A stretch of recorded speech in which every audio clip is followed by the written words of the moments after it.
6 paramita bisa dipraktekkan oleh semua orang, baik monastik maupun umat berumah tangga. Dalam mempraktekkan 6 paramita, umat berumah tangga memiliki keleluasaan, sedangkan bagi monastik itu sama dengan menunaikan kewajiban mereka.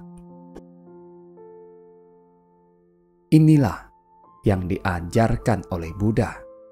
Kita harus bersungguh-sungguh belajar untuk membina welas asih yang merasa sepenanggungan, memperlakukan semua orang seperti orang yang kita kasihi, dan tidak tega melihat mereka menderita.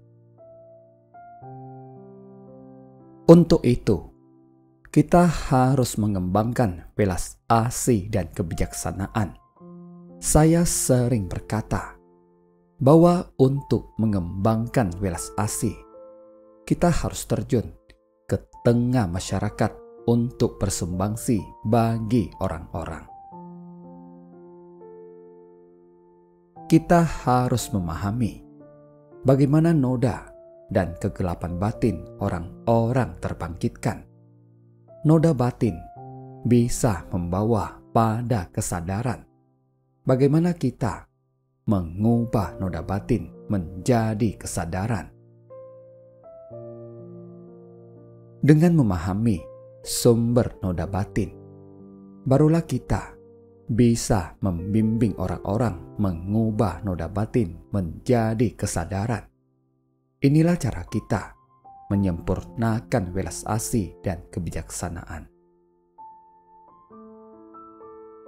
Untuk itu, kita harus bersungguh hati dengan menghapus noda batin dan melatih diri di tengah masyarakat. Kita dapat membina keluhuran yang murni dan membuat orang-orang yang melihat kita dipenuhi sukacita. Dengan memupuk keluhuran dan mengikis kegelapan batin dari kehidupan ke kehidupan, kita akan memiliki keluhuran yang murni. Dengan demikian, secara alami, orang yang melihat kita akan dipenuhi sukacita. Dengan hati penuh sukacita, mereka pun bisa melepas noda batin.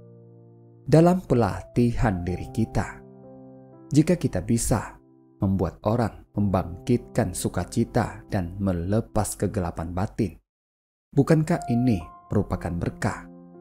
Karena itu, kita harus sungguh-sungguh melatih diri.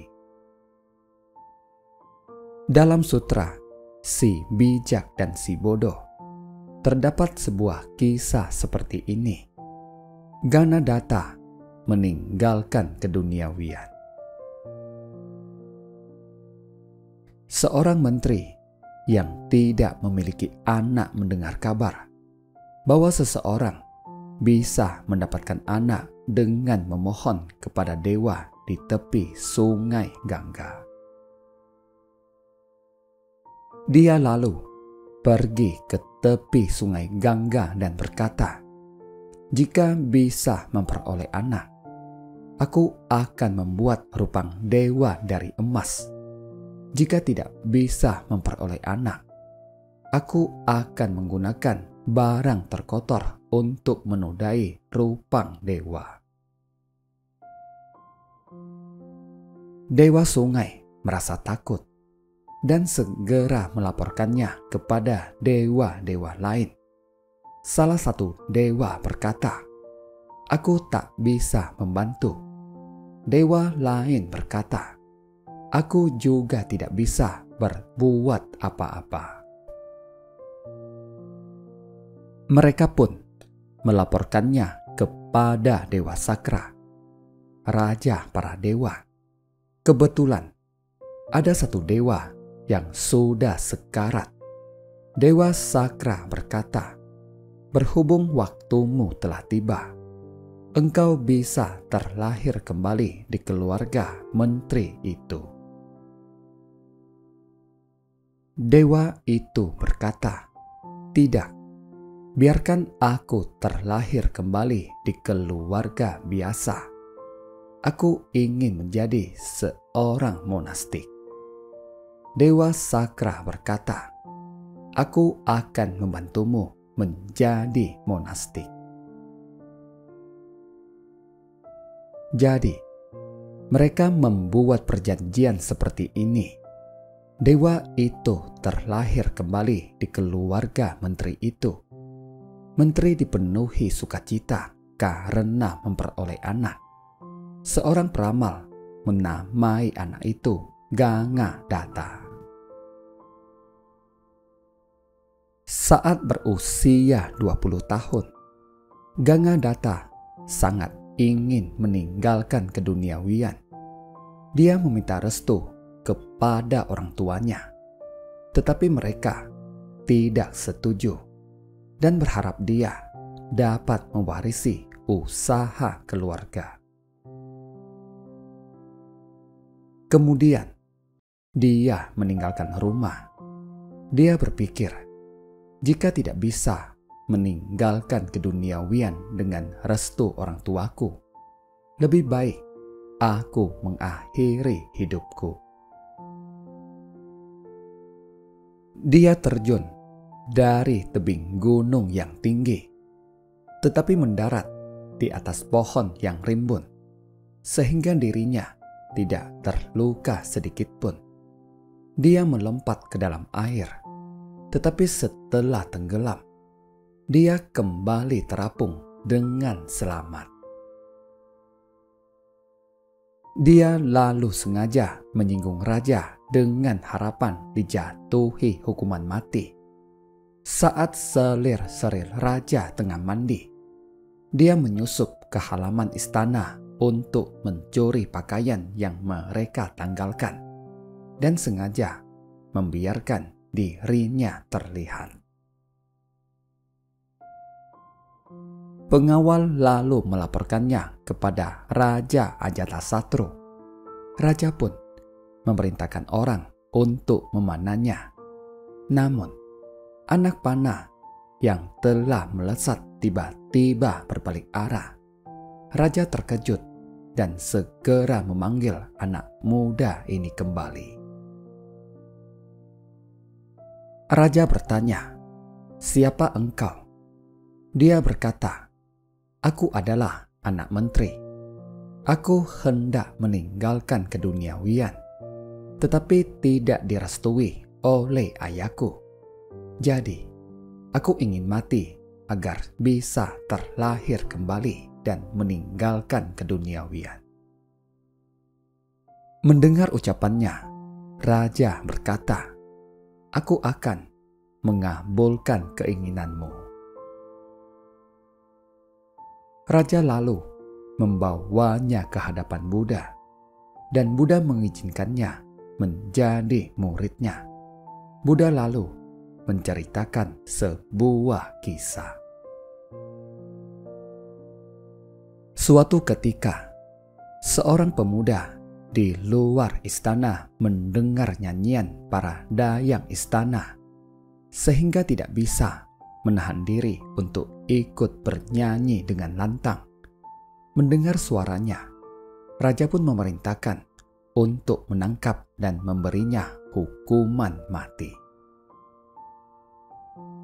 Seorang menteri kebetulan datang dan bertanya kepada pengawal, apa kesalahannya. Pengawal berkata, dia bernyanyi lantang di sini dan Yang Mulia menjatuhkan hukuman mati padanya.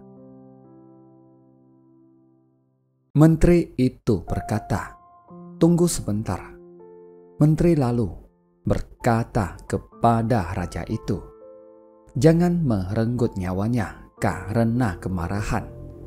Mohon Yang Mulia membebaskannya." Raja mendengarkan nasihat menteri itu dan membebaskan pemuda itu. Demi membalas budi sang menteri, pemuda itu memohon untuk menjadi pelayannya. Setelah dilayani, beberapa tahun dengan sepenuh hati. Menteri itu bertanya pada pemuda itu, "Apakah engkau tidak punya keinginan?" Pemuda itu berkata, "Aku ingin melatih diri." Menteri itu berkata, "Baik, pergilah melatih diri." Pemuda itu lalu melatih diri di hutan. 20 tahun kemudian, dia mencapai tingkatan Pratyeka Buddha dan kembali untuk berbagi dengan menteri itu. Menteri itu juga dipenuhi sukacita dan segera memberi persembahan padanya.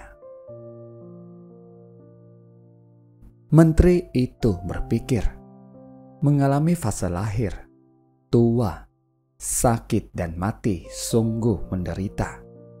Jika aku tenggelam dalam kenikmatan duniawi, bagaimana kondisiku di kehidupan mendatang? Jadi, dia berikrar untuk menjadi monastik dan memahami kebenaran sejati. Bercerita sampai di sini, Buddha berkata kepada Raja Ajatasatru, "Tahukah engkau bahwa Ganadatta adalah menteri yang menyelamatkan nyawa pemuda itu, serta mendukungnya meninggalkan keduniawian?" Dia juga berikrar untuk melatih diri dan meninggalkan keduniawian pada zaman Buddha. Dia berikrar untuk memutus siklus kelahiran kembali dan menjadi Buddha.